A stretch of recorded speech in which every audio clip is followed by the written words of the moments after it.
ਲੋਕ ਕਿੱਸੇ ਅਤੇ ਲੋਕ ਕਹਾਣੀਆਂ। ਰੂਪ ਬਸੰਤ। ਸੁਖਦੇਵ ਮਾਧਪੁਰੀ।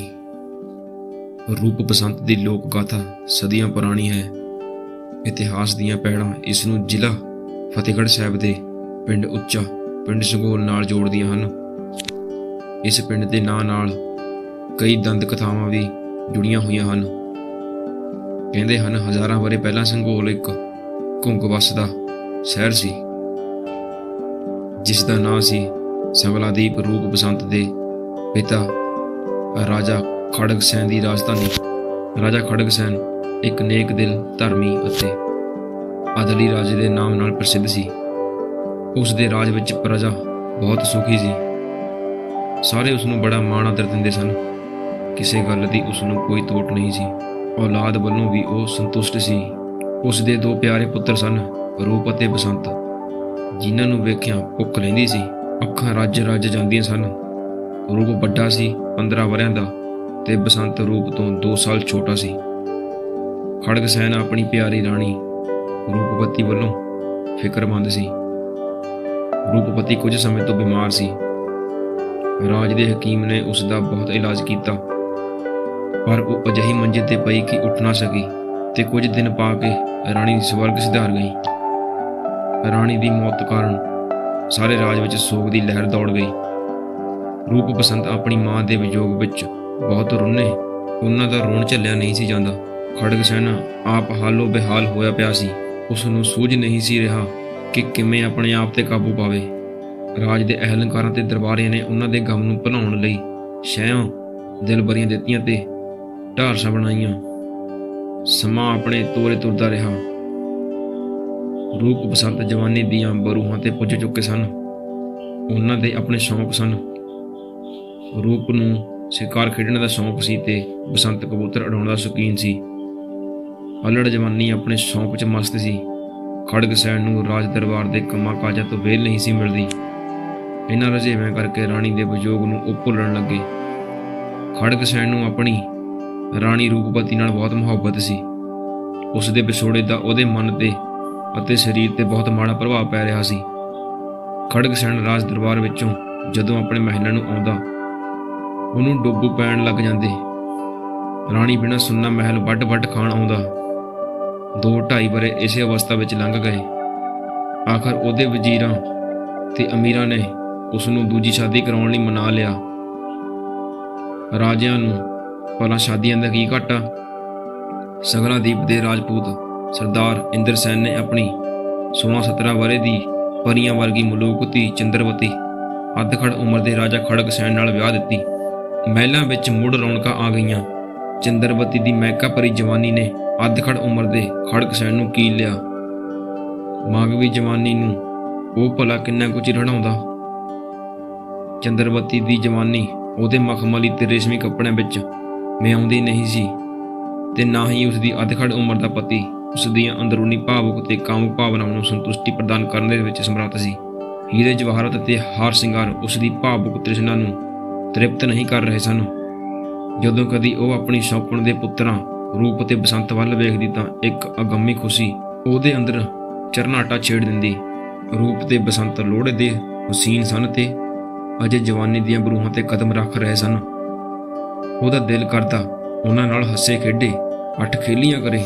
ਉਹਦੇ ਅੰਦਰ ਇੱਕ ਖਾਹਿਸ਼ ਬੜੀ ਤੀਬਰਤਾ ਨਾਲ ਮਚਲ ਰਹੀ ਸੀ, ਜਿਹੜੀ ਉਸ ਨੂੰ ਸਦੀਵੀਂ ਖੁਸ਼ੀ ਤੇ ਸੰਤੁਸ਼ਟਤਾ ਪ੍ਰਦਾਨ ਕਰ ਸਕਦੀ ਸੀ। ਇੱਕ ਦਿਨ ਕੀ ਹੋਇਆ, ਖੜਗ ਸੈਨ ਆਪਣੇ ਰਾਜ ਦਰਬਾਰ ਵਿੱਚ ਗਿਆ ਹੋਇਆ ਸੀ ਤੇ ਚੰਦਰਵਤੀ ਕਲਮ ਕੱਲੀ ਆਪਣੇ ਮਹਿਲ ਦੀ ਖਿੜਕੀ ਵਿੱਚ ਬੈਠੀ ਹੋਈ ਬਾਹਰ ਦਾ ਨਜ਼ਾਰਾ ਮਾਣ ਰਹੀ ਸੀ। ਬਸੰਤ ਆਪਣੇ ਕਬੂਤਰਾਂ ਨਾਲ ਖੇਡ ਰਿਹਾ ਸੀ ਕਿ ਇੱਕ ਚੀਨਾ ਕਬੂਤਰ ਉੱਡ ਕੇ ਚੰਦਰਵਤੀ ਦੀ ਬਾਰੀ ਵਿੱਚ ਆਣ ਵੜਿਆ, ਜਿਸ ਨੂੰ ਉਸਨੇ ਮਲਕੜੇ ਜਿਹੇ ਫੜ ਕੇ ਇੱਕ ਟੋਕਰੀ ਹੇਠ ਲੁਕੋ ਲਿੱਤਾ। ਬਸੰਤ ਮਹਿਲ ਵਿੱਚ ਆਇਆ। ਉਸ ਨੂੰ ਵੇਖ ਕੇ ਚੰਦਰਵਤੀ ਗੁਲਾਬ ਦੇ ਫੁੱਲ ਵਾਂਗ ਖਿੜ ਗਈ।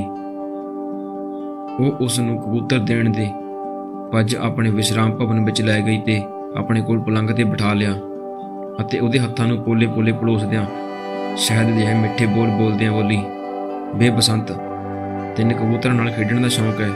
ਤੂੰ ਕਿੰਨਾ ਖੂਬਸੂਰਤ ਹੈ ਸੋਹਣਿਆ। ਮੈਂ ਤੇਰੇ ਤੇ ਵਾਰੀ ਜਾਂਦੀ ਹਾਂ। ਜਦ ਮੈਂ ਤੈਨੂੰ ਵੇਖਦੀ ਹਾਂ ਮੇਰੀ ਜਾਨ ਹੀ ਕੱਢ ਲੈਣਾ।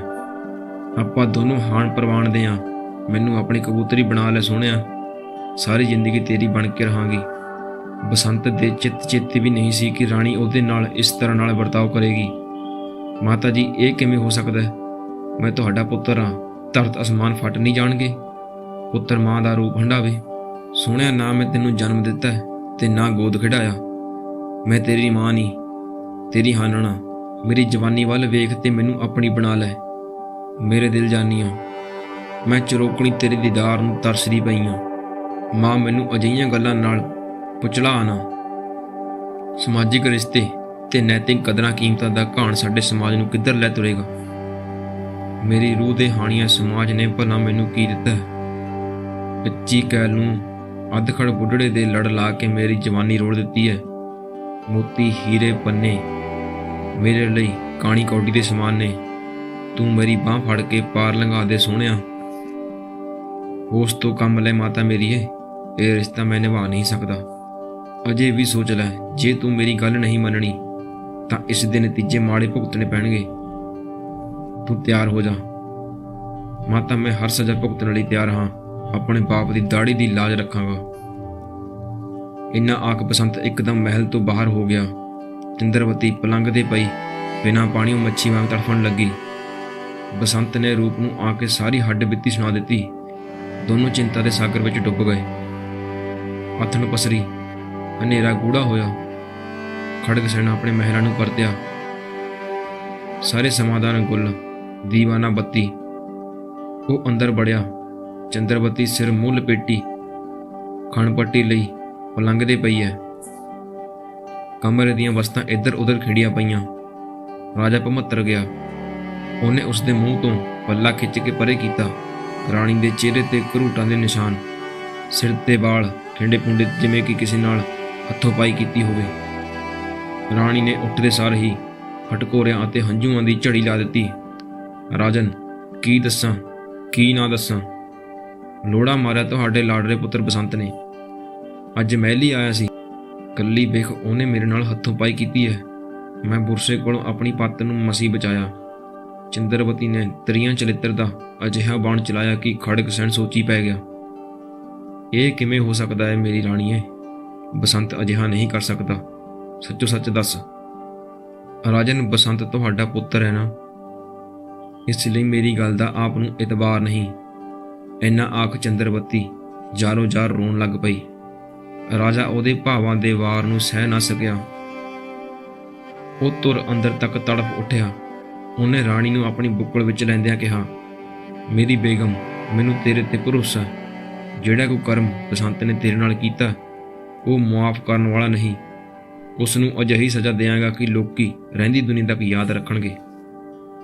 ਰਾਜੇ ਦੇ ਇਹ ਬਚਨ ਸੁਣ ਕੇ ਰਾਣੀ ਦੇ ਤੁਰ ਅੰਦਰ ਖੁਸ਼ੀ ਦੀ ਲਹਿਰ ਦੌੜ ਗਈ ਤੇ ਉਹ ਉਸ ਨੂੰ ਰੁਝਾਉਣ ਲਈ ਆਪਣਾ ਹਾਰ ਸ਼ਿੰਗਾਰ ਕਰਨ ਲੱਗੀ। ਅਗਲੀ ਸਵੇਰ ਖੜਗ ਸੈਨ ਨੇ ਬਸੰਤ ਨੂੰ ਭਰੇ ਦਰਬਾਰ ਵਿੱਚ ਤਲਬ ਕਰ ਲਿਆ ਤੇ ਉਸ ਦਾ ਪੱਖ ਸੁਣੇ ਬਗੈਰ ਹੀ ਉਸ ਨੂੰ ਦੇਸ਼ ਨਿਕਾਲੇ ਦਾ ਹੁਕਮ ਦੇ ਦਿੱਤਾ। ਸਾਰੇ ਦਰਬਾਰ ਵਿੱਚ ਸਨਾਟਾ ਛਾ ਗਿਆ। ਕਿਸੇ ਦੀ ਜ਼ਰੂਰਤ ਨਹੀਂ ਸੀ ਰਾਜੇ ਦੇ ਹੁਕਮ ਨੂੰ ਮੋੜਨ ਦੀ। ਸਾਰੇ ਦਰਬਾਰੀ ਜਾਣਦੇ ਸਨ ਕਿ ਬਸੰਤ ਬੇਕਸੂਰ ਹੈ। ਰੂਪ ਨੇ ਵੀ ਆਪਣੇ ਪਿਤਾ ਅੱਗੇ ਬੇਨਤੀ ਕੀਤੀ, ਪਰ ਬਸੰਤ ਤਾਂ ਉਹਦੀਆਂ ਨਜ਼ਰਾਂ ਵਿੱਚ ਕਸੂਰਵਾਰ ਸੀ ਤੇ ਉਹ ਬਸੰਤ ਨੂੰ ਦੇਸ਼ ਨਿਕਾਲੇ ਦੀ ਸਜ਼ਾ ਦੇ ਕੇ ਆਪਣੇ ਅਦਲੀ ਰਾਜੇ ਹੋਣ ਦਾ ਧਰਮ ਨਿਭਾ ਰਿਹਾ ਸੀ। ਬਸੰਤ ਨੂੰ ਇਹ ਆਸ ਨਹੀਂ ਸੀ ਕਿ ਉਸ ਦਾ ਪਿਤਾ ਉਹਦਾ ਪੱਖ ਜਾਣੇ ਬਿਨਾਂ ਹੀ ਅਜਿਹੀ ਸਜ਼ਾ ਸੁਣਾ ਦੇਵੇਗਾ। ਉਹ ਆਪਣੇ ਦਿਲ ਤੇ ਪੱਥਰ ਰੱਖ ਕੇ ਬੈਠ ਗਿਆ। ਉਸ ਨੂੰ ਵਿਛੜੀ ਮਾਂ ਦੀ ਯਾਦ ਆਈ ਤੇ ਉਹ ਗੱਜ ਭਰ ਆਇਆ। ਉਹ ਭਰੇ ਨੈਣਾਂ ਨਾਲ ਆਪਣੇ ਸ਼ਹਿਰ ਨੂੰ ਨਮਸਕਾਰ ਕਰਕੇ ਘੋੜੇ ਤੇ ਸਵਾਰ ਹੋ ਕੇ ਤੁਰ ਪਿਆ। ਅਜੇ ਕੁਝ ਕਦਮਾਂ ਤੱਕ ਹੀ ਗਿਆ ਸੀ ਕਿ ਰੂਪ ਵੀ ਘੋੜੇ ਸਮੇਤ ਉਹਦੇ ਨਾਲ ਆ ਰਲਿਆ ਤੇ ਬੋਲਿਆ, ਵੀਰੇ, ਮੈਂ ਤੇਰੇ ਬਗੈਰ ਇਕੱਲਾ ਕਿਵੇਂ ਰਹਿ ਸਕਦਾ? ਤੇਰੇ ਨਾਲ ਹੀ ਚੱਲਾਂਗਾ। ਨਾ ਰੂਪ ਵੀਰੇ, ਤੂੰ ਕਿਉਂ ਕਸ਼ਟ ਝੱਲਣੇ ਨੇ? ਜੋ ਮੇਰੇ ਕਰਮਾਂ 'ਚ ਲਿਖਿਆ ਹੈ ਉਹ ਤਾਂ ਮੈਂ ਭੋਗਣਾ ਹੀ ਆ। ਜਾ ਪਿਛਾਂਹ ਮੁੜ ਜਾ ਵੀਰੇ। ਰੂਪ ਜਿੱਦ ਕਰਕੇ ਬਸੰਤ ਦੇ ਨਾਲ ਹੀ ਜੰਗਲ ਬੀਆਂ ਵਾਨਾ ਤੁਰ ਪਿਆ। ਉਹਨਾਂ ਆਪਣੇ ਦੇਸ਼ ਦੀ ਹੱਦ ਪਾਰ ਕਰ ਲਈ ਤੇ ਗਵਾਂਢੀ ਰਾਜ ਦੇ ਜੰਗਲ ਬੇਲਿਆਂ ਵਿੱਚ ਜਾ ਵੜੇ, ਜੋ ਕੰਧ ਮੂਲ ਮਿਲਦਾ ਖਾ ਕੇ ਗੁਜ਼ਾਰਾ ਕਰ ਲੈਂਦੇ। ਰਾਤ ਨੂੰ ਕਿਸੇ ਦਰਖਤ ਥੱਲੇ ਟਿਕ ਜਾਂਦੇ। ਜੰਗਲੀ ਜੀਵ ਜੰਤੂ ਤੋਂ ਬਚਣ ਲਈ ਅੱਧੀ ਰਾਤ ਤੱਕ ਇੱਕ ਜਣਾ ਜਾਗਦਾ, ਦੂਜਾ ਸੌਂਦਾ। ਇਸ ਤਰ੍ਹਾਂ ਵਾਰੋ ਵਾਰੀ ਜਾਗਦੇ ਸੌਂਦੇ। 1 ਸਾਲ ਤੋਂ ਵੀ ਵੱਧ ਸਮਾਂ ਉਹ ਇਸੇ ਭਟਕਾਂ ਵਿੱਚ ਭਟਕਦੇ ਰਹੇ। ਉਹਨਾਂ ਕਈ ਨਦੀਆਂ, ਦਰਿਆ, ਘਾਟੀਆਂ ਤੇ ਪਹਾੜ ਪਾਰ ਕੀਤੇ ਅਤੇ ਇੱਕ ਦਿਨ ਕੀ ਭਾਣਾ ਵਾਪਰਿਆ। ਰਾਤ ਸਮੇਂ ਰੂਪ ਸੁੱਤਾ ਪਿਆ ਸੀ ਤੇ ਬਸੰਤ ਜਾਗਦਾ ਸੀ। ਜਦੋਂ ਰੂਪ ਦੀ ਅੱਖ ਖੁੱਲੀ, ਉਹ ਵੇਖ ਕੇ ਹੈਰਾਨ ਰਹਿ ਗਿਆ ਕਿ ਬਸੰਤ ਤਾਂ ਮਰਿਆ ਪਿਆ। ਉਹਨੇ ਉਸ ਨੂੰ ਹਿਲਾਇਆ ਵੀ, ਪਰ ਬਸੰਤ ਟਸ ਤੋਂ ਮਸ ਨਾ ਹੋਇਆ। ਰੂਪ ਸੋਚੀ ਪੈ ਗਿਆ, ਕਰੇ ਤਾਂ ਕੀ ਕਰੇ। ਜੰਗਲ ਬੀਆਬਾਨ, ਪਰਾਇਆ ਦੇਸ਼, ਕੋਈ ਮਦਦਗਾਰ ਨਹੀਂ। ਉਹ ਕਫਨ ਦਾ ਪ੍ਰਬੰਧ ਕਰਨ ਲਈ ਬਸੰਤ ਦੀ ਲਾਸ਼ ਨੂੰ ਦਰਖਤ ਥੱਲੇ ਹੀ ਛੱਡ ਗਿਆ ਤੇ ਨੇੜੇ ਦੇ ਸ਼ਹਿਰ ਵੱਲ ਤੁਰ ਪਿਆ। ਤੁਰਦਿਆਂ ਤੁਰਦਿਆਂ ਰੂਪ ਮਿਸਰ ਦੀ ਰਾਜਧਾਨੀ ਪੁੱਜ ਗਿਆ। ਸ਼ਹਿਰ ਦੇ ਆਲੇ ਦੁਆਲੇ ਬਹੁਤ ਵੱਡੀ ਫਸੀਲ ਸੀ ਤੇ ਅੰਦਰ ਜਾਣ ਲਈ ਵੀ ਕੇਵਲ ਇੱਕੋ ਇੱਕ ਦਰਵਾਜ਼ਾ ਸੀ। ਉਹ ਦਰਵਾਜ਼ੇ ਰਾਹੀਂ ਅੰਦਰ ਵੜਨ ਨਹੀਂ ਲੱਗਾ ਸੀ ਕਿ ਚੌਕੀਦਾਰ ਨੇ ਉਸ ਨੂੰ ਰੋਕ ਲਿਆ। ਇੰਨੇ ਨੂੰ ਉੱਥੇ ਹੋਰ ਬਹੁਤ ਸਾਰੇ ਸ਼ਾਹੀ ਦਰਬਾਰੀ ਆ ਗਏ। ਉਹਨਾਂ ਰੂਪ ਨੂੰ ਕਿਹਾ, ਹੇ ਪਰਦੇਸੀ ਨੌਜਵਾਨ, ਕੱਲ੍ਹ ਸਾਡੇ ਦੇਸ਼ ਦਾ ਰਾਜਾ ਸਵਰਗਵਾਸ ਹੋ ਗਿਆ। ਪਰੰਪਰਾ ਅਨੁਸਾਰ ਸਾਰੇ ਅਧਿਕਾਰੀਆਂ ਅਤੇ ਦਰਬਾਰੀ ਨੇ ਫੈਸਲਾ ਕੀਤਾ ਕਿ ਜਿਹੜਾ ਵੀ ਪਹਿਲਾ ਯਾਤਰੀ ਅੱਜ ਸਵੇਰੇ ਸ਼ਹਿਰ ਵਿੱਚ ਵੜੇਗਾ, ਉਸ ਨੂੰ ਰਾਜ ਸਿੰਘਾਸਣ ਤੇ ਬਿਠਾ ਦਿੱਤਾ ਜਾਵੇਗਾ। ਤੁਸੀਂ ਸ਼ਹਿਰ ਵਿੱਚ ਪ੍ਰਵੇਸ਼ ਕਰਨ ਵਾਲੇ ਪਹਿਲੇ ਪੁਰਸ਼ ਹੋ, ਇਸ ਕਰਕੇ ਹੁਣ ਸਾਡੇ ਰਾਜੇ ਹੋ। ਇੰਨਾ ਆਖ ਉਹਨਾਂ ਨੇ ਰੂਪ ਨੂੰ ਸ਼ਾਹੀ ਬਸਤਰ ਪਹਿਨਾ ਕੇ ਵਿਧੀਵਤ ਰਸਮਾਂ ਨਾਲ ਰਾਜ ਸਿੰਘਾਸਣ ਤੇ ਬਿਰਾਜਮਾਨ ਕਰ ਦਿੱਤਾ। ਰੂਪ ਹੁਣ ਮਿਸਰ ਦਾ ਰਾਜਾ ਬਣ ਗਿਆ ਸੀ ਤੇ ਉਸ ਨੂੰ ਰਾਜ ਦਰਬਾਰੀ ਨੇ ਇੰਨਾ ਵਿਅਸਤ ਕਰ ਦਿੱਤਾ ਕਿ ਉਹ ਕੁਝ ਪਲਾਂ ਲਈ ਬਸੰਤ ਨੂੰ ਵੀ ਭੁੱਲ ਗਿਆ।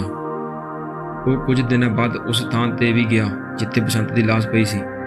ਉਹ ਦਰਖਤ ਥੱਲੇ ਲਾਸ਼ ਨਾ ਵੇਖ ਕੇ ਉਹਨੇ ਇਹ ਅਨੁਮਾਨ ਲਗਾ ਲਿਆ ਕਿ ਬਸੰਤ ਦੀ ਲਾਸ਼ ਨੂੰ ਕੋਈ ਜੰਗਲੀ ਜਾਨਵਰ ਖਾ ਗਿਆ ਹੋਵੇਗਾ।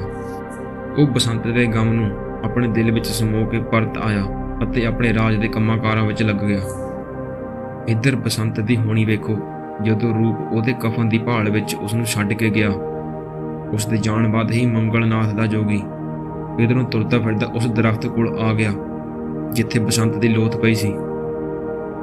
ਜੋਗੀ ਨੇ ਉਸ ਨੂੰ ਹਿਲਾ ਜੁਲਾ ਕੇ ਵੇਖਿਆ ਤੇ ਉਸ ਦੀ ਨਬਜ਼ ਵੇਖੀ। ਨਬਜ਼ ਚੱਲ ਰਹੀ ਸੀ। ਅਸਲ ਵਿੱਚ ਉਹ ਮਰਿਆ ਨਹੀਂ, ਸਿਰਫ ਬੇਹੋਸ਼ ਹੋਇਆ ਸੀ। ਉਸ ਨੂੰ ਕਿਸੇ ਜ਼ਹਿਰੀਲੇ ਸੱਪ ਨੇ ਡਸ ਕੇ ਬੇਸੁੱਧ ਕਰ ਦਿੱਤਾ ਸੀ। ਜੋਗੀ ਨੇ ਜੰਗਲੀ ਜੜੀ ਬੂਟੀਆਂ ਦੀ ਵਰਤੋਂ ਕਰਕੇ ਉਸ ਨੂੰ ਹੋਸ਼ ਵਿੱਚ ਲਿਆਂਦਾ।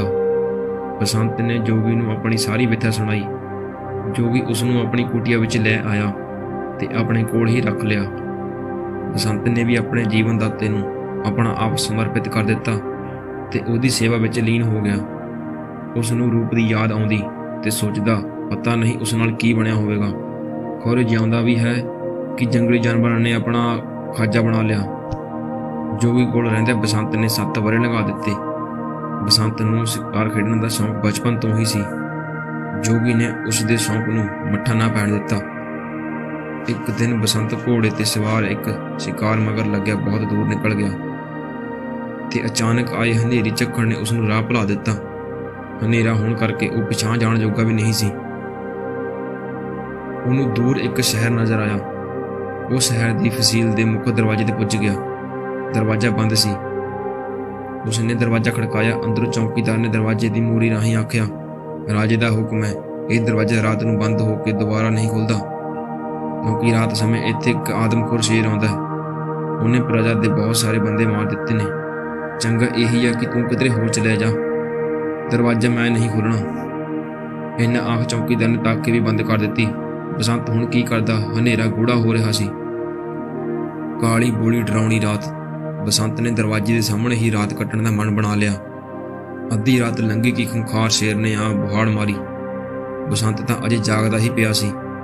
ਉਹਨੇ ਆਪਣੇ ਸ਼ਸਤਰ ਸੰਭਾਲੇ ਸਨ ਕਿ ਸ਼ੇਰ ਨੇ ਉਸ ਤੇ ਆ ਕੇ ਹਮਲਾ ਕਰ ਦਿੱਤਾ, ਪਰ ਬਸੰਤ ਨੇ ਬੜੀ ਫੁਰਤੀ ਨਾਲ ਸ਼ੇਰ ਤੇ ਅਜਿਹਾ ਤਲਵਾਰ ਦਾ ਵਾਰ ਕੀਤਾ ਕਿ ਉਹ ਚੁਫਾਲ ਧਰਤੀ ਤੇ ਆ ਪਿਆ। ਸ਼ੇਰ ਨੂੰ ਮਾਰ ਮੁਕਾਉਣ ਉਪਰੰਤ ਬਸੰਤ ਥਕੇਵੇਂ ਨਾਲ ਦਰਵਾਜ਼ੇ ਦੇ ਸਾਹਮਣੇ ਹੀ ਘੂਕ ਸੌ ਗਿਆ। ਸਵੇਰ ਹੋਈ।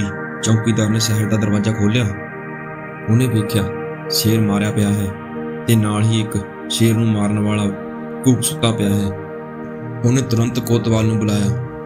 ਕੋਤਵਾਲ ਦੇ ਮਨ ਵਿੱਚ ਅਜਿਹੀ ਖੋਟ ਆਈ ਕਿ ਕਿਉਂ ਨਾ ਸ਼ੇਰ ਨੂੰ ਆਪਣੇ ਵੱਲੋਂ ਮਾਰਿਆ ਦੱਸ ਕੇ ਰਾਜੇ ਪਾਸੋਂ ਇਨਾਮ ਪ੍ਰਾਪਤ ਕੀਤਾ ਜਾਵੇ।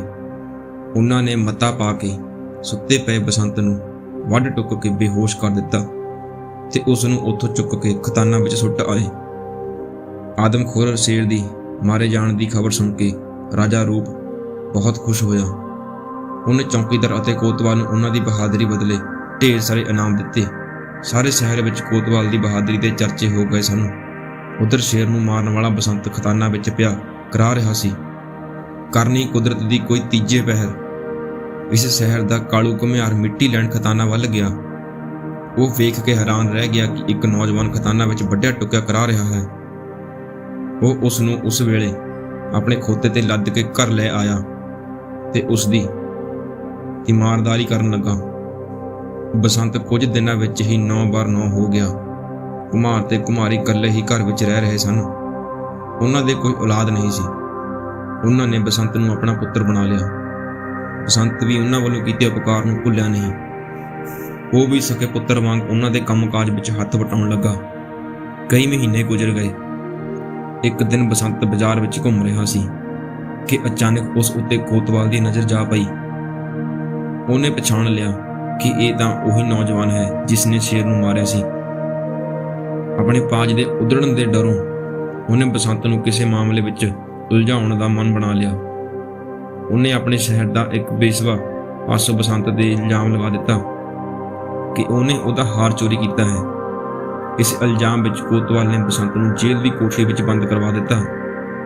ਦਿਨ ਬੀਤਦੇ ਗਏ। ਝੂਠੇ ਇਲਜ਼ਾਮ ਵਿੱਚ ਬਸੰਤ ਜੇਲ੍ਹ ਦੀ ਹਵਾ ਖਾ ਰਿਹਾ ਸੀ। ਬਸੰਤ ਦੇ ਧਰਮ ਦੀ ਮਾਤਾ ਪਿਤਾ ਦੀ ਕਿਸੇ ਨੇ ਇੱਕ ਵੀ ਨਾ ਸੁਣੀ। ਇੱਕ ਦਿਨ ਕੀ ਹੋਇਆ, ਰਾਜਾ ਰੂਪ ਦੇ ਦਰਬਾਰ ਵਿੱਚ ਇੱਕ ਸੌਦਾਗਰ ਨੇ ਅਰਜ਼ ਗੁਜ਼ਾਰੀ, ਰਾਜਨ, ਮੈਂ ਮਦਦ ਦੀ ਆਸ ਲੈ ਕੇ ਤੁਹਾਡੇ ਪਾਸ ਆਇਆ ਹਾਂ। ਮੇਰਾ ਜਹਾਜ਼ ਸਮੁੰਦਰ ਵਿੱਚ ਫਸਿਆ ਖੜਾ। ਜੋ ਤੁਸੀਂ ਕਿਹਾ ਕਿ ਸਮੁੰਦਰ ਮਨੁੱਖ ਦੀ ਬਲੀ ਮੰਗਦਾ ਹੈ, ਬਲੀ ਦੇਣ ਤੇ ਚੱਲੇਗਾ। ਮੇਰੇ ਤੇ ਕਿਰਪਾ ਕਰੋ ਰਾਜਨ। ਰਾਜੇ ਰੂਪ ਨੇ ਕੋਤਵਾਲ ਨੂੰ ਬੁਲਾਇਆ ਤੇ ਕਿਸੇ ਕੈਦੀ ਨੂੰ ਸੌਦਾਗਰ ਦੇ ਹਵਾਲੇ ਕਰਨ ਦਾ ਆਦੇਸ਼ ਦਿੱਤਾ। ਕੋਤਵਾਲ ਲਈ ਇਸ ਤੋਂ ਵਧੀਆ ਮੌਕਾ ਹੋਰ ਕੀ ਮਿਲਣਾ ਸੀ। ਉਹਨੇ ਬਸੰਤ ਨੂੰ ਜੇਲ੍ਹ ਖਾਨੇ ਵਿੱਚੋਂ ਕੱਢ ਕੇ ਸੌਦਾਗਰ ਪਾਸ ਤੋੜ ਦਿੱਤਾ। ਸੌਦਾਗਰ ਬਸੰਤ ਨੂੰ ਜਹਾਜ਼ ਤੇ ਲੈ ਆਇਆ।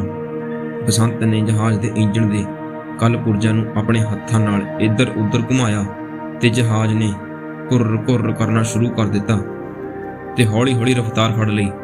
ਸੌਦਾਗਰ ਬਸੰਤ ਦੀ ਸਿਆਣਪ, ਸੂਝ ਅਤੇ ਸਰੀਰਕ ਦਿੱਖ ਤੋਂ ਇੰਨਾ ਪ੍ਰਭਾਵਿਤ ਹੋ ਗਿਆ ਕਿ ਉਸਨੇ ਉਸ ਨੂੰ ਆਪਣਾ ਪੁੱਤਰ ਬਣਾ ਲਿਆ ਅਤੇ ਨਾਲ ਹੀ ਜਹਾਜ਼ ਵਿੱਚ ਰੱਖ ਲਿਆ।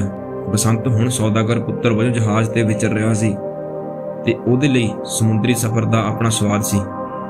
ਜਹਾਜ਼ ਕਈ ਮਹੀਨੇ ਸਮੁੰਦਰ ਦੇ ਪਾਣੀ ਅਤੇ ਤੈਰਨ ਮਗਰੋਂ ਕਾਮਰੂਪ ਦੇ ਰਾਜ ਵੱਲ ਪੁੱਜ ਗਿਆ।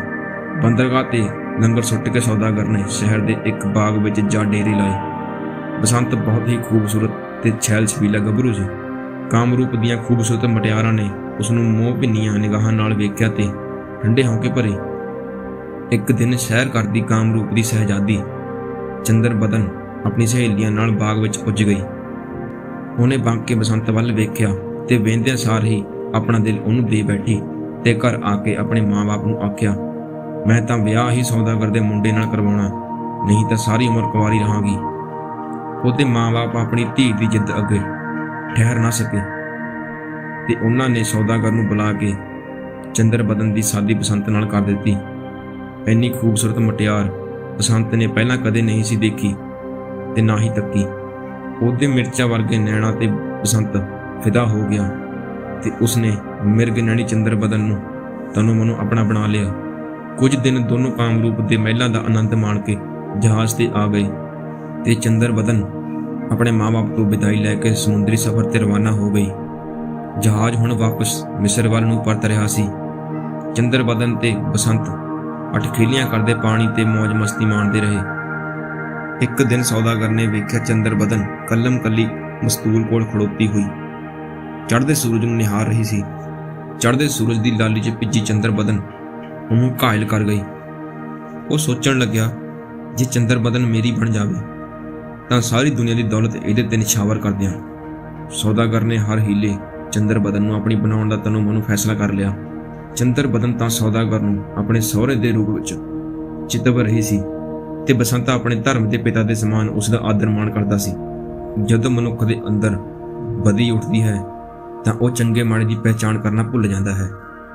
ਇੱਕ ਦਿਨ ਕੀ ਹੋਇਆ, ਸੌਦਾਗਰ ਤੇ ਬਸੰਤ ਜਹਾਜ਼ ਦੇ ਤਖਤ ਤੇ ਖੜੋਤੇ ਹੋਏ ਸਨ ਕਿ ਸਮੁੰਦਰ ਵਿੱਚੋਂ ਪਾਣੀ ਦੀ ਛੱਲ ਆਈ ਤੇ ਸੌਦਾਗਰ ਨੇ ਇੱਕਦਮ ਬਸੰਤ ਨੂੰ ਲੱਕੋਂ ਚੁੱਕ ਕੇ ਫੁਰਤੀ ਨਾਲ ਸਮੁੰਦਰ ਵਿੱਚ ਵਗਾਹ ਮਾਰਿਆ ਤੇ ਰੌਲਾ ਪਾ ਦਿੱਤਾ ਕਿ ਬਸੰਤ ਸਮੁੰਦਰ ਵਿੱਚ ਡੁੱਬ ਕੇ ਮਰ ਗਿਆ। ਤੇ ਨਾਲ ਹੀ ਵਿਰਲਾਪ ਕਰਨ ਲੱਗਿਆ। ਚੰਦਰ ਬਦਨ ਦਾ ਰੋ ਰੋ ਕੇ ਬੁਰਾ ਹਾਲ ਹੋ ਗਿਆ ਸੀ। ਉਹ ਬਸੰਤ ਦਾ ਨਾਂ ਲੈ ਲੈ ਕੇ ਬੌੜੀਆਂ ਪਾ ਰਹੀ ਸੀ। ਸੌਦਾਗਰ ਵੀ ਉਸ ਨੂੰ ਧਰਵਾਸ ਦੇਣ ਵਿੱਚ ਕੋਈ ਕਸਰ ਨਹੀਂ ਛੱਡ ਰਿਹਾ ਸੀ। ਇੱਧਰ ਬਸੰਤ ਸਮੁੰਦਰ ਦੇ ਡੂੰਘੇ ਪਾਣੀਆਂ ਵਿੱਚ ਜੀਵਨ ਮੌਤ ਦੀ ਲੜਾਈ ਲੜ ਰਿਹਾ ਸੀ ਤੇ ਸਮੁੰਦਰ ਦੀਆਂ ਕਹਿਰ ਭਰੀਆਂ ਲਹਿਰਾਂ ਉਸ ਨੂੰ ਆਪਣੇ ਵਹਿਣ ਵਿੱਚ ਵਹਾਈ ਜਾ ਰਹੀਆਂ ਸਨ ਕਿ ਅਚਾਨਕ ਇੱਕ ਅਜਿਹੀ ਸੁਨਾਮੀ ਵਗਦੀ ਲਹਿਰ ਆਈ ਜਿਸ ਵਿੱਚ ਇੱਕ ਬੌਂਦਲੇ ਹੋਇਆ ਮਗਰਮੱਛ ਰੁੜਿਆ ਜਾ ਰਿਹਾ ਸੀ। ਬਸੰਤ ਨੇ ਹਿੰਮਤ ਕਰਕੇ ਉਸ ਬੌਂਦਲੇ ਹੋਏ ਮਗਰਮੱਛ ਨੂੰ ਜਾ ਜੱਫੀ ਪਾਈ ਤੇ ਮਜ਼ਬੂਤੀ ਨਾਲ ਫੜ ਲਿਆ ਤੇ ਲਹਿਰ ਵਿੱਚ ਵਹਿੰਦਾ ਹੋਇਆ ਮਗਰਮੱਛ ਉਸ ਨੂੰ ਸਮੁੰਦਰ ਦੇ ਕੰਢੇ ਤੇ ਲੈ ਆਇਆ ਜਿੱਥੇ ਮਹਾਂਗੀਰ ਮੱਛੀਆਂ ਪਕੜ ਰਹੇ ਸਨ। ਉਹਨਾਂ ਨੇ ਬਸੰਤ ਨੂੰ ਸਮੁੰਦਰ ਚੋਂ ਬਾਹਰ ਕੱਢ ਲਿਆ ਤੇ ਤੁਰੰਤ ਹੀ ਕਈ ਓੜ-ਪੋੜ ਕਰਕੇ ਉਹਦੀ ਜਾਨ ਬਚਾ ਲਈ ਅਤੇ ਆਪਣੇ ਘਰ ਲੈ ਆਏ। ਮਿਸਰ ਦਾ ਇੱਕ ਮਾਲੀ ਜੋ ਮਹਾਂਗੀਰਾਂ ਦਾ ਜਾਣੂ ਸੀ, ਅੱਗੋਂ ਉਹ ਉਸ ਨੂੰ ਆਪਣੇ ਘਰ ਲੈ ਆਇਆ। ਮਾਲੀ ਮਾਲਣ ਦੇ ਘਰ ਕੋਈ ਔਲਾਦ ਨਹੀਂ ਸੀ। ਉਹ ਉਸ ਨੂੰ ਪੁੱਤਰ ਵਾਂਗ ਸਮਝਦੇ ਹੋਏ ਉਸ ਨੂੰ ਹਰ ਪੱਖੋਂ ਖੁਸ਼ੀ ਪ੍ਰਦਾਨ ਕਰਨ ਦਾ ਯਤਨ ਕਰ ਰਹੇ ਸਨ। ਉਹ ਹੁਣ ਉਹਨਾਂ ਦੇ ਘਰ ਖੁਸ਼ੀ ਭਰੀ ਜ਼ਿੰਦਗੀ ਬਤੀਤ ਕਰ ਰਿਹਾ ਸੀ। ਮਾਲਣ ਨੂੰ ਉਸਨੇ ਸਾਰੀ ਹੋਈ ਬੀਤੀ ਸੁਣਾਈ। ਉਸਨੇ ਆਖਿਆ ਪਰਮਾਤਮਾ ਉਸ ਦੀ ਸਾਰ ਲਵੇਗਾ ਤੇ ਚੰਦਰ ਬਦਨ ਉਸ ਨੂੰ ਜ਼ਰੂਰ ਮਿਲੇਗੀ। ਸੌਦਾਗਰ ਨੇ ਚੰਦਰ ਬਦਨ ਨੂੰ ਆਪਣੇ ਵਸ਼ ਵਿੱਚ ਕਰਨ ਲਈ ਕਈ ਹੀਲੇ ਵਰਤੇ, ਡਰਾਇਆ ਧਮਕਾਇਆ ਵੀ। ਆਖਰ ਸੌਦਾਗਰ ਤੋਂ ਖੜਾ ਛੁਡਾਉਣ ਲਈ ਇੱਕ ਦਿਨ ਚੰਦਰ ਬਦਨ ਨੇ ਚਾਲ ਚੱਲੀ, ਤੁਸੀਂ ਮੈਨੂੰ 1 ਸਾਲ ਦਾ ਸਮਾਂ ਦੇਵੋ। ਇਸ ਸਮੇਂ ਦੌਰਾਨ ਜੇ ਬਸੰਤ ਜਿਉਂਦਾ ਮਿਲ ਗਿਆ ਤਾਂ ਵਾਹ ਭਲੀ, ਨਹੀਂ ਤੁਹਾਡੇ ਨਾਲ ਰੀਤੀ ਰਿਵਾਜਾਂ ਅਨੁਸਾਰ ਸ਼ਾਦੀ ਕਰਵਾ ਲਵਾਂਗੀ। ਸੌਦਾਗਰ ਤਾਂ ਉਹਨੂੰ ਪ੍ਰਾਪਤ ਕਰਨ ਲਈ 1 ਸਾਲ ਤੱਕ ਹੀ ਕਈ ਸਾਲ ਉਡੀਕ ਕਰਨੀ ਤਿਆਰ ਸੀ। ਜਹਾਜ਼ ਵਾਪਸੀ ਤੇ ਮਿਸਰ ਵੱਲ ਨੂੰ ਆ ਰਿਹਾ ਸੀ ਤੇ ਚੰਦਰ ਬਦਨ ਸੌਦਾਗਰ ਦੀ ਰੋਜ਼ ਦੀ ਛੇੜਛਾੜ ਤੋਂ ਨਿਸ਼ਚਿਤ ਹੋ ਕੇ ਬਸੰਤ ਦੀ ਯਾਦ ਵਿੱਚ ਕੋਈ ਸੁਪਨਮਈ ਸੰਸਾਰ ਵਿੱਚ ਖੋ ਗਈ ਸੀ ਤੇ ਉਧਰ ਬਸੰਤ ਮਾਲਣ ਦੇ ਘਰ ਜਹਾਜ਼ ਦੀ ਵਾਪਸੀ ਦੀ ਉਡੀਕ ਕਰ ਰਿਹਾ ਸੀ। ਆਖਰ ਜਹਾਜ਼ ਮਿਸਰ ਦੇ ਸਾਹਿਲ ਤੇ ਆਉਣ ਲੱਗਾ। ਬਸੰਤ ਦਾ ਚੰਦਰ ਦਾ ਹਾਲ ਜਾਣਨ ਲਈ ਬੇਤਾਬ ਸੀ। ਮਾਲਣ ਫੁੱਲਾਂ ਦੇ ਹਾਰ ਤੇ ਗੁਲਦਸਤੇ ਲੈ ਕੇ ਜਹਾਜ਼ ਤੇ ਪੁੱਜ ਗਈ ਤੇ ਚੰਦਰ ਬਦਨ ਦੇ ਗਲ 'ਚ ਹਾਰ ਪਾਉਂਦਿਆਂ ਹੋਏ ਹੌਲੇ ਜਿਹੇ ਬੋਲੀ, ਬੇਟਾ ਉਦਾਸ ਨਾ ਹੋ, ਤੇਰਾ ਸੁਹਾਗ ਜਿਉਂਦਾ ਹੈ। ਬਸੰਤ ਮੇਰੇ ਘਰ ਹੈ। ਉਸਨੇ ਸਾਰੀ ਹੱਡ ਬੀਤੀ ਸੁਣਾਈ ਹੈ। ਉਹ ਤੇਰੀ ਯਾਦ ਵਿੱਚ ਤੜਫ ਰਿਹਾ ਹੈ। ਮੈਂ ਕੱਲ ਨੂੰ ਫੇਰ ਆਵਾਂਗੀ ਗੁਲਦਸਤਾ ਲੈ ਕੇ। ਇੰਨਾ ਆਖ ਮਾਲਣ ਜਹਾਜ਼ ਤੋਂ ਪਰਤ ਆਈ ਤੇ ਚੰਦਰ ਬਦਨ ਦੇ ਚਿਹਰੇ ਤੇ ਅਨੂਠੀ ਖੁਸ਼ੀ ਦੀ ਲਹਿਰ ਲਹਿ ਲਾਉਣ ਲੱਗੀ ਤੇ ਉਹਦੇ ਮਨ ਦਾ ਮੋਰ ਪਹਿਲਾਂ ਪਾਉਣ ਲੱਗਾ। ਮਾਲਣ ਨੇ ਘਰ ਆ ਕੇ ਜਦੋਂ ਬਸੰਤ ਨੂੰ ਚੰਦਰ ਬਦਨ ਦੇ ਪ੍ਰਤੀ ਵਰਤਾ ਧਰਮ ਦੇ ਕਾਇਮ ਰਹਿਣ ਦੀ ਗੱਲ ਦੱਸੀ ਤਾਂ ਉਹਦੀ ਖੁਸ਼ੀ ਦਾ ਕੋਈ ਟਿਕਾਣਾ ਨਾ ਰਿਹਾ। ਬਸੰਤ ਨੂੰ ਇਸ ਗੱਲ ਦਾ ਪਤਾ ਤਾਂ ਲੱਗ ਗਿਆ ਸੀ ਕਿ ਰਾਜਾ ਰੂਪ ਉਸ ਦਾ ਭਰਾ ਹੈ। ਉਸ ਤੱਕ ਪਹੁੰਚ ਕਰਨ ਲਈ ਅਤੇ ਚੰਦਰ ਬਦਨ ਨੂੰ ਸੌਦਾਗਰ ਦੇ ਚੁਗਲ ਤੋਂ ਬਚਾਉਣ ਲਈ ਉਹਨੇ ਇੱਕ ਵਿਉਂਤ ਬਣਾਈ। ਉਹਨੇ ਮਾਲਣ ਹੱਥ ਇੱਕ ਸੁਨੇਹਾ ਭੇਜਿਆ, ਚੰਦਰ ਬਦਨ ਸ਼ੁਕਰ ਹੈ ਖੁਦਾ ਦਾ, ਤੂੰ ਡੋਲੀ ਨਹੀਂ। ਸੌਦਾਗਰ ਨੂੰ ਆਖ ਕਿ ਉਹ ਤੇਰੇ ਨਾਲ ਵਿਆਹ ਕਰਾਉਣ ਤੋਂ ਪਹਿਲਾਂ ਤੈਨੂੰ ਰੂਪ ਬਸੰਤ ਦੀ ਕਥਾ ਸੁਣਾਉਣ ਦਾ ਪ੍ਰਬੰਧ ਕਰੇ। ਮਾਲਣ ਗੁਲਦਸਤਾ ਭੇਟ ਕਰਨ ਦੇ ਪੰਜ ਬਸੰਤ ਦਾ ਸੁਨੇਹਾ ਚੰਦਰ ਬਦਨ ਨੂੰ ਲੈ ਕੇ ਆਈ। ਉਹਨੇ ਸੌਦਾਗਰ ਨੂੰ ਆਖਿਆ, ਮਾਲਕ ਮੈਂ ਤੁਹਾਨੂੰ ਹੋਰ ਤੜਫਾਉਣਾ ਨਹੀਂ ਚਾਹੁੰਦੀ, ਵਿਆਹ ਕਰਾਉਣ ਲਈ ਹੁਣੇ ਤਿਆਰ ਹਾਂ। ਵਿਆਹ ਤੋਂ ਪਹਿਲਾਂ ਰੀਤੀ ਰਿਵਾਜਾਂ ਅਨੁਸਾਰ ਮੈਂ ਰੂਪ ਬਸੰਤ ਦੀ ਕਥਾ ਸੁਣਨਾ ਚਾਹੁੰਦੀ ਹਾਂ। ਜਦ ਹੀ ਵਿਆਹ ਸੰਪੂਰਨ ਹੋਵੇਗਾ ਚੰਦਰ ਤੇਰੀ ਇਹ ਮੰਗ ਵੀ ਪੂਰੀ ਹੋ ਜਾਵੇਗੀ। ਤੇਰੇ ਲਈ ਤਾਂ ਮੈਂ ਪਹਾੜ ਵੀ ਖੁਣ ਸਕਦਾ ਹਾਂ। ਅੱਜ ਹੀ ਰਾਜਾ ਰੂਪ ਦੇ ਦਰਬਾਰ 'ਚ ਜਾ ਕੇ ਇਸ ਦਾ ਪ੍ਰਬੰਧ ਕਰਦਾ ਹਾਂ। ਸੌਦਾਗਰ ਨੇ ਰਾਜਾ ਰੂਪ ਦੇ ਦਰਬਾਰ ਵਿੱਚ ਜਾ ਅਰਜ਼ ਗੁਜ਼ਾਰੀ। ਰੂਪ ਤਾਂ ਆਪ ਇਸ ਕਥਾ ਨੂੰ ਸੁਣਨ ਲਈ ਉਤਾਵਲਾ ਸੀ। ਉਹਨੇ ਸਾਰੇ ਰਾਜ ਵਿੱਚ ਡੌਂਡੀ ਪਿਟਵਾ ਦਿੱਤੀ ਕਿ ਜਿਹੜਾ ਵਿਅਕਤੀ ਰਾਜ ਦਰਬਾਰ ਵਿੱਚ ਜਾ ਕੇ ਰੂਪ ਬਸੰਤ ਦੀ ਕਥਾ ਸੁਣਾਵੇਗਾ ਉਹਨੂੰ ਮੂੰਹ ਮੰਗਿਆ ਇਨਾਮ ਮਿਲੇਗਾ। ਅਗਲੀ ਭਲਕ ਮਾਲੀ ਨੇ ਰਾਜਾ ਰੂਪ ਦੇ ਦਰਬਾਰ ਵਿੱਚ ਹਾਜ਼ਰ ਹੋ ਕੇ ਅਰਜ਼ ਕੀਤੀ, ਮਹਾਰਾਜ ਮੇਰੀ ਬੇਟੀ ਰੂਪ ਬਸੰਤ ਦੀ ਕਥਾ ਜਾਣਦੀ ਹੈ। ਉਹਨੇ ਕਦੇ ਪਰਾਏ ਮਰਦ ਦਾ ਮੂੰਹ ਨਹੀਂ ਵੇਖਿਆ। ਮੇਰੇ ਘਰ ਤੋਂ ਸਾਰੇ ਰਾਹ ਵਿੱਚ ਕਨਾਤਾਂ ਲਗਵਾ ਦੇਵੋ। ਉਹ ਡੋਲੀ 'ਚ ਬੈਠ ਕੇ ਤੁਹਾਡੇ ਦਰਬਾਰ 'ਚ ਹਾਜ਼ਰ ਹੋਵੇਗੀ ਤੇ ਕਥਾ ਸੁਣਾਵੇਗੀ। ਬਸੰਤ ਨੂੰ ਡਰ ਸੀ ਕਿ ਪਹਿਲਾਂ ਵਾਂਗ ਕੋਤਵਾਲ ਉਹਨੂੰ ਪਛਾਣ ਨਾ ਲਵੇ, ਇਸ ਲਈ ਉਹਨੇ ਆਪਣਾ ਭੇਸ ਬਦਲ ਕੇ ਰਾਜ ਦਰਬਾਰ ਵਿੱਚ ਜਾਣ ਦੀ ਵਿਉਂਤ ਬਣਾਈ ਸੀ। ਸਾਰੇ ਰਾਹ ਵਿੱਚ ਕਨਾਤਾਂ ਲੱਗੀਆਂ। ਮਾਲਣ ਨੇ ਬਸੰਤ ਦਾ ਸਿਰ ਗੁੰਦ ਕੇ ਉਸ ਨੂੰ ਇੱਕ ਖੂਬਸੂਰਤ ਮਟਿਆਰ ਦੇ ਰੂਪ ਵਿੱਚ ਸੰਕਾਰ ਦਿੱਤਾ ਤੇ ਕਹਾਰ ਉਸ ਨੂੰ ਡੋਲੀ ਵਿੱਚ ਬਿਠਾ ਕੇ ਰਾਜ ਦਰਬਾਰ ਵਿੱਚ ਲੈ ਆਏ। ਰਾਜ ਦਰਬਾਰ ਵਿੱਚ ਖੂਬ ਰੌਣਕਾਂ ਸਨ। ਰਾਜਾ ਰੂਪ ਰਾਜ ਸਿੰਘਾਸਣ ਤੇ ਬਿਰਾਜਮਾਨ ਸੀ। ਸੌਦਾਗਰ ਤੇ ਹੋਰ ਅਹਲਕਾਰ ਰਾਜੇ ਦੇ ਨਾਲ ਸੁਸ਼ੋਭਿਤ ਸਨ ਤੇ ਚੰਦਰ ਬਦਨ ਰਾਜ ਮਹਿਲ ਦੇ ਚਿਲਮਨ ਵਿੱਚ ਬੈਠੀ ਹੋਈ ਸੀ। ਮਾਲਣ ਦੀ ਧੀ ਨੇ ਕਥਾ ਸ਼ੁਰੂ ਕਰਨ ਲਈ ਰਾਜਾ ਰੂਪ ਪਾਸੋਂ ਆਗਿਆ ਮੰਗੀ। ਮਹਾਰਾਜ ਆਗਿਆ ਦੇਵੋ ਤਾਂ ਕਥਾ ਸ਼ੁਰੂ ਕਰਾਂ। ਆਗਿਆ ਹੈ, ਨਿਰਵਿਘਨ ਸੁਣਾਓ। ਰੂਪ ਨੇ ਹੱਥ ਖੜਾ ਕਰਕੇ ਆਗਿਆ ਦੇ ਦਿੱਤੀ। ਮਾਲਣ ਦੀ ਧੀ ਬਣੇ ਬਸੰਤ ਨੇ ਜਦੋਂ ਵਿਰਾਗਮਈ ਬੋਲਾਂ ਵਿੱਚ ਰੂਪ ਬਸੰਤ ਦੀ ਕਥਾ ਸ਼ੁਰੂ ਕੀਤੀ ਤਾਂ ਸਾਰੇ ਦਰਬਾਰ ਵਿੱਚ ਸਨਾਟਾ ਪੈ ਗਿਆ। ਉਸ ਨੇ ਆਪਣੇ ਪਿੰਡੇ ਤੇ ਹੰਢਾਈ ਕਥਾ ਨੂੰ ਅਜਿਹੇ ਮਾਰਮਿਕ ਸ਼ਬਦਾਂ ਵਿੱਚ ਬਿਆਨ ਕੀਤਾ ਕਿ ਰਾਜਾ ਰੂਪ ਦੀਆਂ ਅੱਖਾਂ ਵਿੱਚੋਂ ਵਿਰਾਗ ਦੇ ਅਥਰੂ ਦੀ ਧਾਰਾ ਵਹਿ ਤੁਰੀਆਂ। ਕਥਾ ਸੁਣਦਿਆਂ ਜਦੋਂ ਉਸਨੇ ਆਪਣੇ ਰਾਜ ਦੇ ਕੋਤਵਾਲ, ਚੌਕੀਦਾਰ ਅਤੇ ਵੇਸ਼ਵਾ ਦੇ ਬਸੰਤ ਪ੍ਰਤੀ ਅਪਣਾਏ ਵਤੀਰੇ ਦਾ ਵਿਤਾਰ ਸੁਣਾਇਆ। ਕਥਾ ਸੁਣਦਿਆਂ ਜਦੋਂ ਉਸਨੇ ਆਪਣੇ ਰਾਜ ਦੇ ਕੋਤਵਾਲ, ਚੌਕੀਦਾਰ ਅਤੇ ਵੇਸ਼ਵਾ ਦੇ ਬਸੰਤ ਪ੍ਰਤੀ ਅਪਣਾਏ ਵਤੀਰੇ ਦਾ ਬਿਰਤਾਂਤ ਸੁਣਿਆ ਤਾਂ ਉਸਨੇ ਉਹਨਾਂ ਨੂੰ ਉਸੇ ਵਕਤ ਗ੍ਰਿਫਤਾਰ ਕਰਨ ਦਾ ਹੁਕਮ ਦਿੱਤਾ। ਕਥਾ ਸੁਣ ਰਹੇ ਸੌਦਾਗਰ ਦੇ ਦਿਲ ਉੱਤੇ ਉਦੋਂ ਹੀ ਕੰਬਾ ਛਿੜ ਪਿਆ ਜਦੋਂ ਮਾਲਣ ਦੀ ਧੀ ਨੇ ਬਸੰਤ ਨੂੰ ਬਲੀ ਦੇਣ ਲਈ ਸੌਦਾਗਰ ਦੇ ਹਵਾਲੇ ਕਰਨ ਦਾ ਕਿੱਸਾ ਸ਼ੁਰੂ ਕੀਤਾ। ਜਦੋਂ ਰਾਜਾ ਰੂਪ ਨੇ ਸੌਦਾਗਰ ਵੱਲੋਂ ਚੰਦਰ ਬਦਨ ਨੂੰ ਅਪਣਾਉਣ ਲਈ ਬਸੰਤ ਨੂੰ ਸਮੁੰਦਰ ਵਿੱਚ ਸੁੱਟਣ ਦਾ ਬਿਰਤਾਂਤ ਸੁਣਾਇਆ ਤਾਂ ਉਹ ਇੱਕਦਮ ਅੱਗ ਬਬੂਲਾ ਹੋ ਗਿਆ ਤੇ ਤੁਰੰਤ ਹੀ ਸੌਦਾਗਰ ਨੂੰ ਹੱਥਕੜੀਆਂ ਲਾਉਣ ਦੇ ਆਦੇਸ਼ ਦੇ ਦਿੱਤੇ। ਰੂਪ ਦੀ ਹਾਲਤ ਹੁਣ ਵੇਖੀ ਨਹੀਂ ਜਾ ਰਹੀ ਸੀ। ਉਹ ਭੁੱਬਾਂ ਮਾਰ-ਮਾਰ ਰੋ ਰਿਹਾ ਸੀ। ਦਿਲ ਥੋੜਾ ਨਾ ਕਰ ਰਾਜਨ, ਬਸੰਤ ਡੁੱਬਿਆ ਨਹੀਂ, ਜਿਉਂਦਾ ਹੈ। ਮਾਲਣ ਦੀ ਧੀ ਨੇ ਕਥਾ ਅਗਾਂਹ ਤੋਰੀ। ਰਾਜਨ, ਕੁਦਰਤ ਦੇ ਰੰਗ ਨਿਆਰੇ ਨੇ। ਬਸੰਤ ਨੇ ਹਿੰਮਤ ਨਾ ਹਾਰੀ। ਉਹ ਸਮੁੰਦਰ ਦੀ ਖੂਨੀ ਛੱਲ ਨਾਲ ਘੋਲ ਕਰਦਾ ਹੋਇਆ ਸਾਗਰ ਦੇ ਕੰਢੇ ਆਉਣ ਲੱਗਾ ਜਿੱਥੇ ਮਹਾਂਗੀਰ ਮੱਛੀਆਂ ਫੜ ਰਹੇ ਸਨ। ਉਹਨਾਂ ਨੇ ਬੇਸੁੱਧ ਬਸੰਤ ਨੂੰ ਹੋਸ਼ ਵਿੱਚ ਲਿਆਂਦਾ ਤੇ ਉਹ ਹੁਣ ਮਾਲਣ ਦੀ ਧੀ ਦੇ ਭੇਸ ਵਿੱਚ ਤੁਹਾਨੂੰ ਕਥਾ ਸੁਣਾ ਰਿਹਾ ਹੈ। ਕਥਾ ਦਾ ਆਖਰੀ ਵਾਕ ਸੁਣਦੇ ਸਾਰ ਹੀ ਰਾਜਾ ਰੂਪ ਆਪਣੇ ਸਿੰਘਾਸਣ ਤੋਂ ਇੱਕਦਮ ਉੱਠ ਖੜਾ ਹੋਇਆ ਤੇ ਦੌੜ ਕੇ ਬਸੰਤ ਨੂੰ ਆ ਕੇ ਗਲਵੱਕੜੀ ਪਾਈ। ਦੋਨੋਂ ਕਾਫੀ ਸਮਾਂ ਹੌਂਕੇ ਤੇ ਸਿਸਕੀਆਂ ਭਰਦੇ ਰਹੇ। ਸਾਰੇ ਰਾਜ ਦਰਬਾਰੀਆਂ ਦੀਆਂ ਅੱਖਾਂ ਨਮ ਸਨ। ਚੰਦਰ ਬਦਨ ਨੂੰ ਵੀ ਹਰਮ ਵਿੱਚੋਂ ਬੁਲਾ ਲਿਆ ਗਿਆ। ਬਸੰਤ ਤੇ ਚੰਦਰ ਬਦਨ ਆਪੋ ਵਿੱਚ ਮਿਲ ਕੇ ਸਰਸਾਰ ਹੋ ਗਏ। ਖੁਸ਼ੀਆਂ ਦਾ ਕੋਈ ਪਾਰਾਵਾਰ ਨਹੀਂ ਸੀ।